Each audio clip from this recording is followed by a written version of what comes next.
என்ன சார் வக்கீல் வெடிமுத்து மாதிரி கருப்பு கோட்டு போட்டு வந்துட்டீங்க நீங்களாம் பார்க்குறது எனக்கு புரியுது. முக்கியமாக இந்த கோட்டை ஏன் போட்டிருக்கேன்னா, இன்றைக்கி நம்ம பேச போகிற டாப்பிக்கும் இதுக்கும் நிறைய சம்மந்தம் இருக்குது. எல்லாருக்கும் தெரியும் வெயில் சீசன் ஆரம்பிச்சிருச்சு, நல்லா வெயில் அடிக்க ஆரம்பிச்சிருச்சு. அப்போ வெயிலில் என்ன மாதிரி வந்துட்டு பிரச்சனைகள் வரும், என்ன மாதிரி ட்ரெஸ்ஸு போடணும் போடக்கூடாது, எவ்வளோ தண்ணி குடிக்கணும் குடிக்கக்கூடாது, என்ன மாதிரி பொருட்கள் அவாய்ட் பண்ணணும்னு சொல்லிட்டு பல்வேறு கோணங்களில் இந்த வீடியோவில் நம்ம பார்க்கும். வெயிலின் தாக்கம் நம்மளோட நோக்கம்.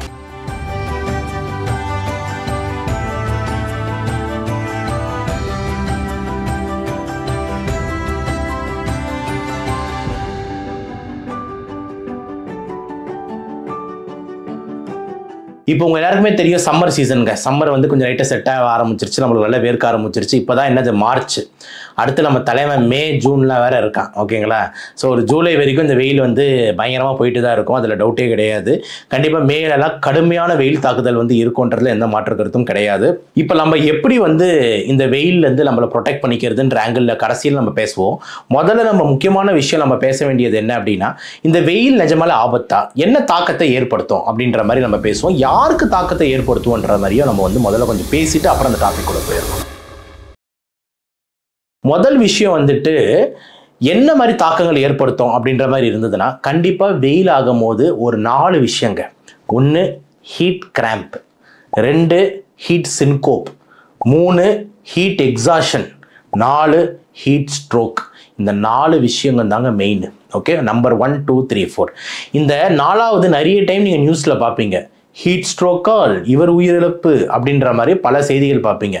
ஹீட் ஸ்ட்ரோக், கடுமையான வெயில் தாக்கத்தால் ஹீட் ஸ்ட்ரோக் அப்படின்னு இந்த செய்தியாளர்கள் நிறைய நியூஸ் இந்த ரோலிங்கில் போட்டுக்கிட்டே இருப்பாங்க.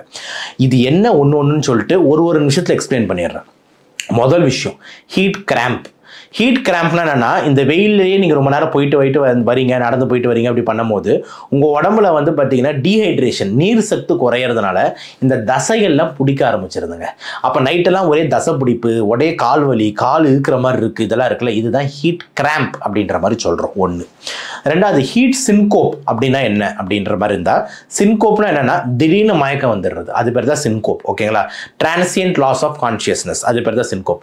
அப்போ அந்த சூடு படும் போது சில நேரத்தில் இந்த ரத்த குழாய்கள்லாம் வந்து டைலேட் ஆகும். டைலேட் ஆகும்போது மூளைக்கு போகிற ரத்த சப்ளை சில நேரத்தில் லைட்டாக குறையும் போது ஒரு மயக்கம் வரும். இது பேர் தாங்க ஹீட் சின்கோப். இது number 2. Number 3 heat exhaustion. Heat எக்ஸாஷன்னா என்னென்னா வந்துட்டு இந்த நியூஸ்லலாம் யூஸ் பண்ணுவாங்களே, விரக்தியின் வெளிப்பாடு அப்படின்ற மாதிரி ஒரு வார்த்தை யூஸ் பண்ணுவாங்களே, அந்த மாதிரி இவர் வெயிலெலாம் போயிட்டு வந்ததுக்கப்புறம் இவருக்கு என்ன ஆகும்னா, அந்த சோடியம் பொட்டாசியம் இதெல்லாம் மேலே கீழே கொஞ்சம் இறங்கும். அப்போ வந்து ஆள் ரொம்ப இரிட்டேபிள் ஆகிடுவான், இந்த பிரெயின் லெவலில் ரொம்ப இரிட்டேபிளாக இருப்பான். அப்போ அவர்கிட்ட ஏதாவது பேசணும்னா கூட கண்டுபிடி திட்டுவார். அவங்க வயசு வாங்க சாப்பிடுவாங்க, சாப்பிட வேணாம் ஒன்றும் வேணாம் பொடி அப்படின்ற மாதிரி எரிஞ்சு வருது, இரிட்டேட் ஆகுறது. இதெல்லாம் ஹீட் எக்ஸாஷனோட வெளிப்பாடு. நம்பர் 3. 4வது ரொம்ப டேஞ்சர் யாருன்னா நம்ம தலைமை ஹீட் ஸ்ட்ரோக். ஹீட் ஸ்ட்ரோக்ல ஒரு லைன்ல சொல்லணும்னா, நம்ம மூளையில் இருக்கிற ஒரு டெம்பரேச்சர் குருன்னு ஒருத்தர் இருக்காரு. அதாவது நம்ம பாடியோட வெப்பத்தை மெயின்டைன் பண்றதுக்கு ஒரு தலை இருக்கு.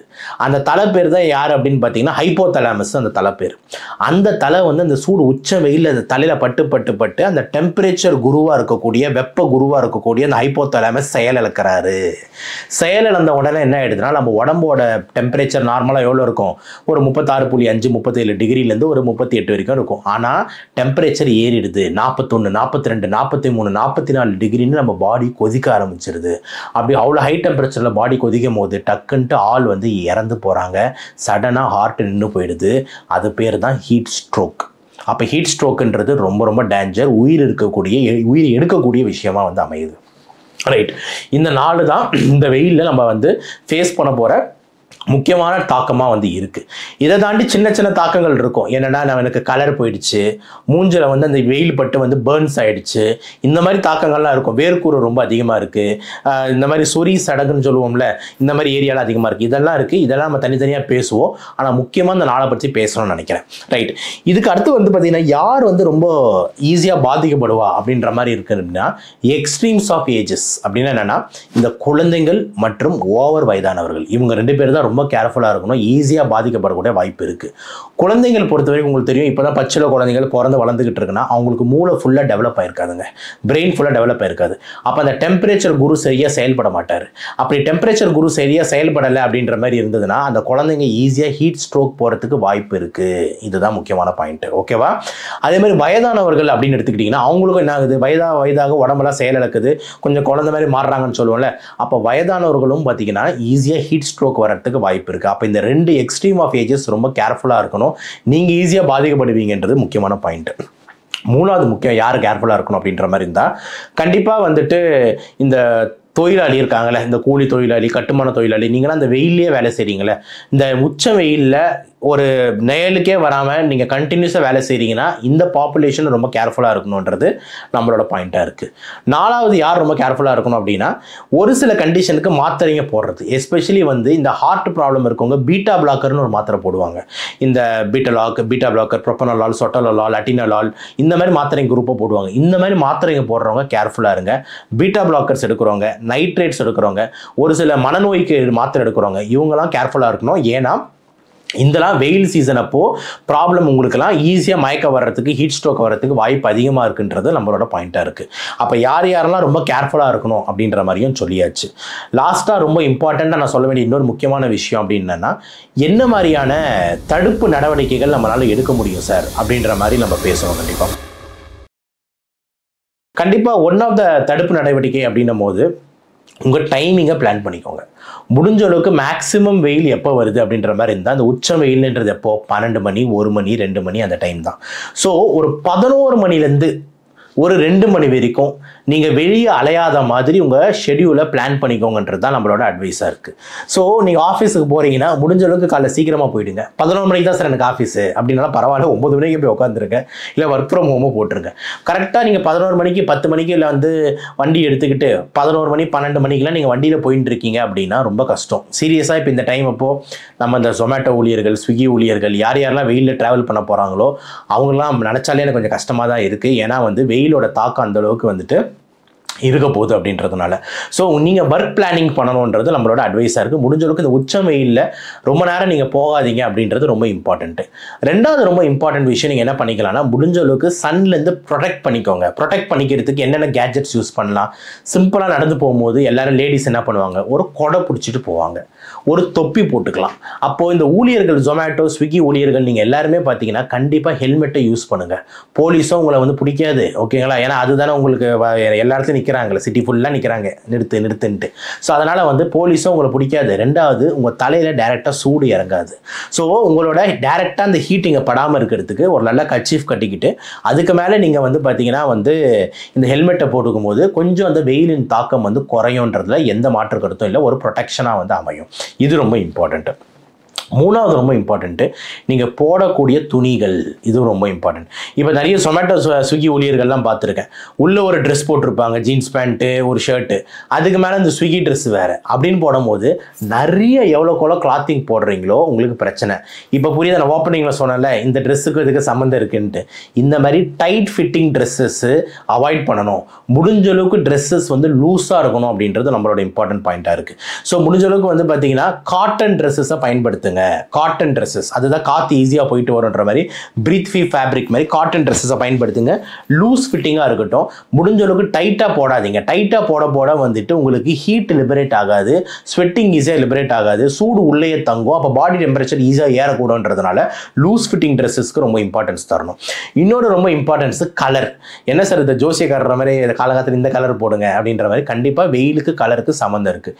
எந்த அளவுக்கு லைட் கலர்ஸ் போடுறீங்களோ அது ஹீட் அப்சார்ப் பண்ணாது, டார்க் கலர்ஸ் ஹீட் அப்சார்ப் பண்ணுது. அப்போ நான் இப்போ போட்டிருக்கிறது எல்லாமே இந்த டார்க் கலர்ஸ், கருப்பு கலர் கோட்டு, டார்க் ப்ளூ சட்டை, டார்க் பிளாக் கலர் பிளான்ட் அப்படின்னும் போது இந்த ட்ரெஸ்ஸோட அப்படியே நான் ஒரு 12 மணி to 1 மணி வாக்கிங் போனேன்னு வச்சுக்கோங்க, முடிஞ்சதுங்க என் கதை. ஓகே, அப்போ முடிஞ்ச அளவுக்கு லைட் கலர்ஸ் யூஸ் பண்ணுங்கள். பிளாக் வந்து நல்ல ஹீட் அப்சார்ப் பண்ணுன்றதுனால வெள்ளை கலர், ஓகே, எல்லோ கலர், இந்த மாதிரி கலர்லாம் ஈஸியான கலராக யூஸ் பண்ணுங்கள். ஏன்னா இது வந்து ஹீட்டை வந்து அந்தளவுக்கு அப்சார்ப் பண்ணாதுன்றதும் முக்கியமாக இருக்குது. அப்புறம் ஒரு சில குழந்தைங்களுக்கும் ஒரு முக்கியமான அட்வைஸ் என்னென்னா, நிறைய அம்மாக்கள் வந்து இந்த குழந்தைங்களை வந்து பார்த்திங்கன்னா வந்து இந்த சூப்பர் மார்க்கெட்டுக்கு போனால் பிரச்சனை பண்ணிக்கிட்டு இருக்குங்க அப்படி இப்படின்னு சொல்லிட்டு வண்டியிலேயே விட்டு போகிற பழக்கத்தை நான் பார்த்துருக்கேன். நான் கூட ஒரு இடத்துல பெட்ரோல் பங்க்கில் ஷெல்லில் நிறுத்தும் போது பார்த்தீங்கன்னா அந்த அம்மா வந்து பார்த்திங்கன்னா ஒரு அம்மா வந்து அந்த ரோட்லேயே வண்டியை நிறுத்திட்டாங்க. குழந்தைங்களை உள்ளே வச்சு லாக் பண்ணிட்டு இந்த அம்மா வந்து ஒரு 20 நிமிஷமாக அந்த சூப்பர் மார்க்கெட்டில் ஷாப்பிங் பண்ணிட்டு இருக்காங்க. அந்த குழந்தைங்க இங்கே உள்ளே உட்காந்துட்டு இருக்கு. அங்கே ஏசி ஆன் பண்ணல. புரியுதா? அப்போ வண்டி ஆஃப் பண்ணிட்டு குழந்தைங்களை உள்ளே விட்டு வெளியே வரும்போது அந்த குழந்தை ஒரு 1/4 மணி நேரம் 1/2 மணி நேரத்திலேயே அந்த வண்டியோட சூடு டக்குன்னு ஏறிடும். புரியுதா? அதுவும் உங்கள் வண்டி கருப்பு கலர் வண்டி டிண்டடாக இருந்ததுன்னா சூடு எக்கச்சக்கமாக ஏறும். அப்போது உங்கள் குழந்தைங்களை தப்பி தவறி ஷாப்பிங் போகிறேன்னு சொல்லிட்டு ஒரு 1/2 மணி நேரம் தான் இது உட்கார வந்துடுறேன், ஃபோனை நோண்டிக்கிட்டு ஃபோனை கையில் கொடுத்துட்டு நீங்கள் பாட்டு ஷாப்பிங் போயிட்டு திருப்பி ரிட்டர்ன் வரும்போது உங்கள் குழந்தைங்க மயக்க நிலையில் காணப்படலாம் அப்படின்றதில் மாற்றுக்கிறது இல்லை. அப்போ முடிஞ்ச அளவுக்கு இந்த வண்டியிலேயே லாக் பண்ணிட்டு போகிற பழக்கத்தை விட்டுருங்க. உங்களுக்கு நீங்களே யோசிச்சு பாருங்களேன். நீங்கள் ஒரு வண்டியை நிறுத்திட்டு சுற்றிட்டு வந்துட்டு திருப்பி வண்டியில் வரும்போது எப்பா என்னடா இப்படி சுடுது, சீட்டு சுடுது, அது சுடுதுன்றீங்களே. அப்போ வந்து பாடி டெம்பரேச்சர் அந்த உள்ளே வந்து அந்த கார் உள்ள இருக்கிற டெம்பரேச்சர் வந்து 100 மடங்கு 10 மடங்கு 20 மடங்கு ஸ்பீடாக ஏறும் கம்பேர் டு அவுட் சைடு. அதுக்கு வெளியவே போயிடலாம். உள்ளே மாட்டிக்கிட்டிங்கன்னா ரொம்ப டேஞ்சர். அதனால் முடிஞ்ச அளவுக்கு லாக் பண்ணிட்டு போகாதீங்கன்றது நம்மளோட அட்வைஸாக வந்து இருக்குது. இது எல்லாத்தையும் தாண்டி ஸ்கின் கேரும் பார்த்துக்கோங்க. சன்ஸ்க்ரீன்ஸ் பயன்படுத்துறதும் வந்துட்டு ரொம்ப இம்பார்ட்டண்ட்டாக இருக்குது. சன்ஸ்க்ரீனுக்குலாம் எனக்கு காசு இல்லையா அப்படின்ற மாதிரி சொன்னீங்கன்னா மூஞ்சுக்கும் உடம்புக்கும் ஏதாவது ஒரு லூஸ் ஃபிட்டிங்கோ ஒரு துணியை கட்டிட்டு போயிருங்க. ஏன்னா இது வந்து முக்கியமாக யாருக்கு சொல்கிறேன்னா இந்த கலருக்கு இம்பார்ட்டன்ட் தரவங்க. ஸ்கின் ரொம்ப சென்சிட்டிவாக இருக்குது. ஸ்கின்னில் உடனே பருவம் வந்துடும், தோல் உடனே கருத்து போயிடும், தோல் பேர்ன் ஆகிடும். இந்த மாதிரிலாம் வந்துட்டு இந்த இளம் வயது பெண்கள் யோசிக்க தோணும். டீனேஜ் 20s 30s யோசிக்க தோணும். அப்போ அவங்க எல்லாருமே வந்துட்டு இந்த மாதிரி சன்ஸ்க்ரீன்ஸ் இல்லைனா வந்து ப்ரொடெக்ஷனுக்கு ஏதாவது ஃபேஸ்க்கு யூஸ் பண்ணணும். கண் பிரச்சனை இருக்கிறவங்க, கண் பார்வை பிரச்சனை, புற ஆப்ரேஷன் பண்ணியிருக்கோம், அதிகமாக லைட்டு பட்டா எனக்கு பிரச்சனை வரவங்க கண்டிப்பாக கேட்ஜெட் சன் கிளாஸஸ் யூஸ் பண்ணுங்க. ரொம்ப இம்பார்ட்டன்ட். ஏன்னா சன்னுக்கும் கண்ணுக்கும் நிறைய சம்மந்தம் இருக்குது. ஏன்னா கண் வழியாக தான் அந்த ஒளிகள் உள்ள போகுது. ஓகேங்களா? கதிர்வீழ்ச்சியும் சரி, அதே மாதிரி சூரிய ஒளியும் சரி, இதெல்லாம் இப்படி தான் உள்ளே போகுதுன்றதுனால வந்து நம்ம சன்கிளாஸஸ் வந்து ப்ராப்பராக யூவி ஃபில்டர்ட் சன்கிளாஸஸ் வந்து நம்ம யூஸ் பண்ணலாம். இது எல்லா ஆங்கிள்லையும் நம்ம பார்க்கணுங்க. ஸோ எவ்வளோ ஐடியா சொல்லியிருக்கேன். லூஸ் ஃபிட்டிங் ட்ரெஸ்ஸஸில் ஆரம்பித்து, ட்ரெஸ்ஸு கலரில் ஆரம்பித்து, ப்ரொடெக்ஷனில் ஆரம்பித்து, கேப்பில் ஆரம்பித்து, அம்பர்லாவில் ஆரம்பித்து, பூட்டிகிட்டு போக ஆரம்பித்து நிறைய சொல்லியிருக்கேன். எல்லாத்தையும் தாண்டி இதுலேருந்து நம்ம காப்பாற்றக்கூடிய முக்கியமான ஒரு பொருள் யாருன்னு பார்த்தீங்கன்னா நம்ம தண்ணி தாங்க. Water water water. அதனால தான் நம்ம வந்து ஒரு சிலதெல்லாம் பார்க்கும்போது மன கஷ்டமாக இருக்கும். நான்லாம் வந்து 90s கிட்ட தான். நான் பிறந்து வளர்ந்தும் போது பார்த்தீங்கன்னா இந்த மாதிரி ஒரு விஷயத்தை நான் பார்த்ததில்லை. அந்த குழாயில் மெட்ரோ தண்ணி அடிப்பாங்க, கார்பரேஷன் தண்ணி அடிப்பாங்க பாட்டி. அந்த தண்ணியை தான் நம்ம எடுத்துகிட்டு வந்து தவுசாலேருந்து மொண்டு குடிச்சிக்கிட்டு இருப்போம். இன்னொரு பாட்டி வீட்டுக்கு நம்ம போனோம்னா அந்த சைடில் வந்து கிணறு இருக்கும். கிணறுலேருந்து தண்ணி மொண்டு நம்ம வச்சுப்போம். அந்த தண்ணியை தான் குடிப்போம். அதே மாதிரி சில இதில் இன்னொரு எங்கள் சொந்த ஊர்லாம் போனோம்னா ஆறு ஓடிக்கிட்டு இருக்கும். அந்த ஆறு அந்த ஏரியிலேருந்து தண்ணி எடுத்துகிட்டு வந்து வச்சுப்பாங்க. தண்ணின்றது நேச்சுரல் ரிசோர்ஸாக இருந்தது. இப்போ வந்து பார்த்திங்கன்னா இந்த மாதிரி ஒரு பாட்டிலில் ஒரு ஸ்டிக்கர் ஒட்டிட்டு 20 ரூபா ஒரு பாட்டில், 10 ரூபா ஒரு பாட்டில். அதே மாதிரி ஒரு நட்சத்திர ஹோட்டல்லாம் போனீங்கன்னா வந்து ஒரு பாட்டில் வந்து 200 ரூபா 300 ரூபா அப்படின்னு விற்கிறாங்க. இதை மாதிரி பார்க்கும்போது மனசு கஷ்டமாக இருக்குங்க. கண்டிப்பாக தண்ணின்றது ஒரு சாமானிய மக்களுக்கு இலவசமாக கிடைக்க வேண்டிய விஷயம். காற்று, தண்ணி, தங்கறதுக்கு இடம், இதெல்லாம் நம்மளோட உரிமை அப்படின்றத மாற்றுக்கிறது இல்லை.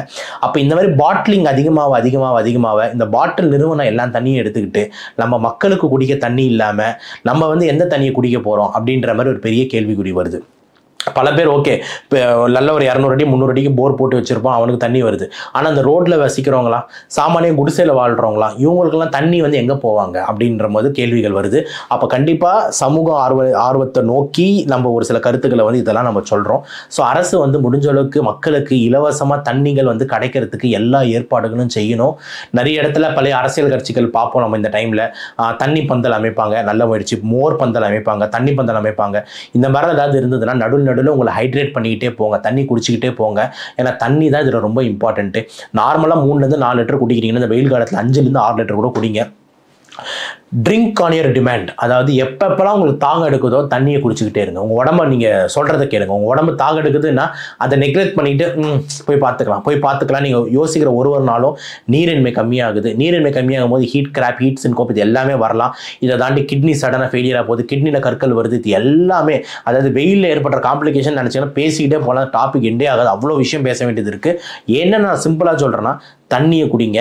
முடிஞ்ச அளவுக்கு காசு கொடுத்து நீங்கள் தண்ணி வாங்க முடிஞ்சாலும் வாங்கி வாங்கிக்கோங்க, இல்லைனா வீட்டிலேருந்து பிடிச்சிட்டு வாங்க, இல்லைனா அரசுக்கு நம்ம கோரிக்கை வைக்கிறோம் அதெல்லாம் பண்ணுங்கன்ட்டு.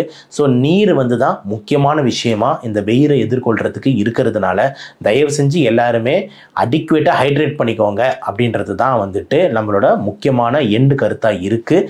இன்னும் இந்த வர வெயில் சீசனில் ஆங்காங்கே நடக்கும் டிஃப்ரெண்ட் கேஸில் என்ன நடக்குது, வெயிலில் இது கேஸில் எப்படி ப்ரொடெக்ட் பண்ணியிருக்கலான்ட்டு இன்னும் நிறைய விஷயங்கள் நம்ம பேசக்கூடும். வருங்காலத்தில் நம்ம வந்து இந்த வெயில் சீரீஸையும் வந்துட்டு நடுவில் நம்ம வெயில் சீசன் முடிகிற வரைக்கும் உங்களுக்கு ஐடியா கொடுத்துக்கிட்டே இருக்கேன். மீண்டும் இன்னொரு காணொலியில் சந்திக்கலாம். அதுவரை நன்றி, வணக்கம்.